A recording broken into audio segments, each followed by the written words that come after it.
I'm a disciple of Peter. I'm a disciple of Paul. I'm a disciple of Barnabas. I'm a disciple of John. I'm a disciple of Timothy. I'm a disciple of Aquila. I'm a disciple of Moses. What? Well, if you're confused and want to find out what's going on, then join me for this week's 5-Minute Torah.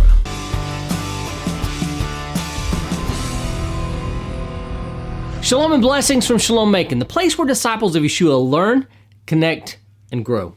I'm Darren, and before getting into the 5 minutes of my 5-Minute Torah commentary, let's cover a few quick facts about this week's Torah portion. This week, we are beginning the book of Numbers. We are studying the 34th portion, the portion of Bamidbar, Numbers 1:1 through 4:20, and here are the 3 things that you need to know about it. Number 1, Israelite census, gathering the troops. The Torah portion Bamidbar begins with a detailed census of the Israelite men eligible for military service, specifically those aged 20 and above.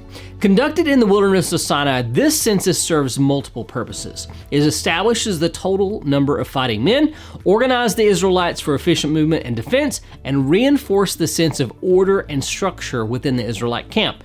The census, led by Moses and Aaron, with the help of the tribal leaders, counted each tribe individually, showing the importance of each tribe's contribution to the whole. This process not only prepared the Israelites for their journey and potential conflicts ahead, but also strengthened their identity as a unified people under God's covenant, preparing them for the challenges of entering the Promised Land. Number 2, holy responsibility, the role of the Levites. In the Torah portion of Bamidbar, the Levites are designated for special roles related to the care, transportation, and the service of the Mishkan, or tabernacle. Unlike the other tribes, the Levites are not included in the general census for military service. Instead, they're set apart for religious duties. Their responsibilities included assembling and disassembling the tabernacle during the Israelites' journeys and safeguarding its holy furnishings. Their job may have been mundane on one level, but it was incredibly important on many others. Their service made it possible for the proper function of the tabernacle as well as its sanctity remaining unsoiled. The service of the Israelites was crucial to the connection between God and his people. And number 3, Pidyon Haben, redemption of the firstborn. Although the Torah has briefly mentioned the redemption of the firstborn previously, it is not until our current Torah portion that we learn about what this means.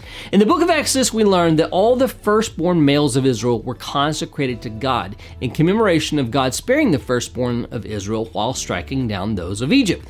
In Bamidbar, God commands the Levites to be taken as substitutes for the firstborn of Israel, dedicating them to serve in the tabernacle. Then, a census of the firstborn males and the Levites is conducted, and any surplus of firstborns over Israelites is redeemed with a monetary payment. This act of redemption is a constant reminder that all firstborn Israelites belong to God, the one who is the ultimate giver of life. Are you a disciple of Yeshua? There are a lot of people who say they are, but when it comes down to it, they really don't even know what it means to be a disciple. Why? Because discipleship is a concept unique to Judaism. It's an intimate relationship between a rabbi and his student. Yeshua called 12 men to be in his inner circle of discipleship, and those 12 men changed the world. What did they know about being a disciple that we don't? I wrestled with this question when I wrote my book, The 4 Responsibilities of a Disciple.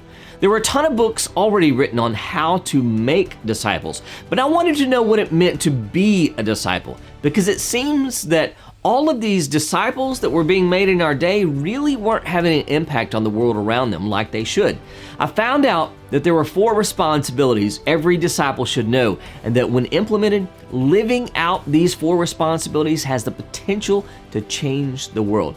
If you want to know what it means to be a true disciple of our Master Yeshua, then check out my book, The 4 Responsibilities of a Disciple, using the link below. This week's Torah commentary is called Disciples of Moses, and it comes from a book, 5-Minute Torah, Volume 3.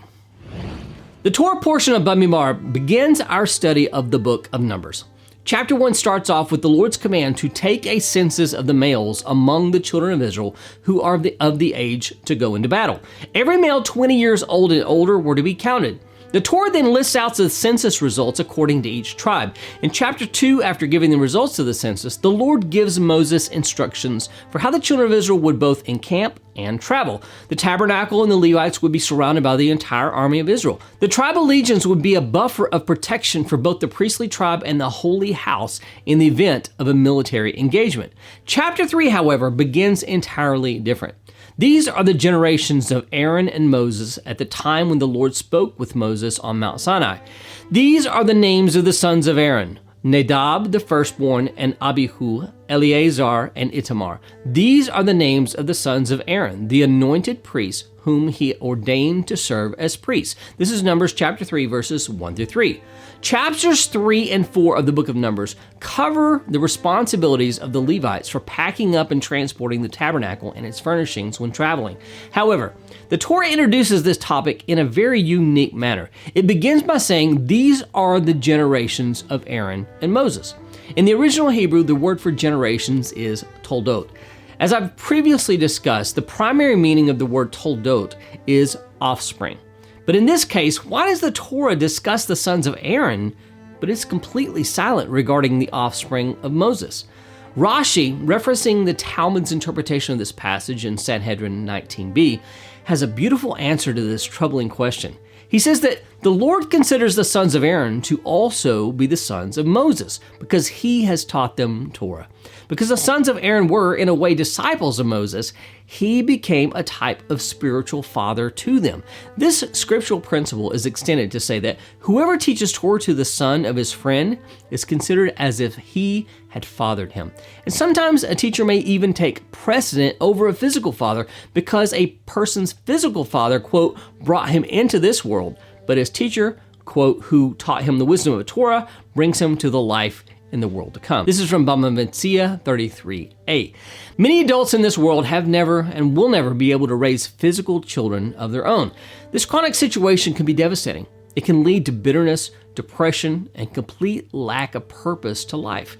The late Chabad Rebbe, Menachem Mendel Schneerson of righteous memory, and his wife Chaya Mushka were never able to bear children.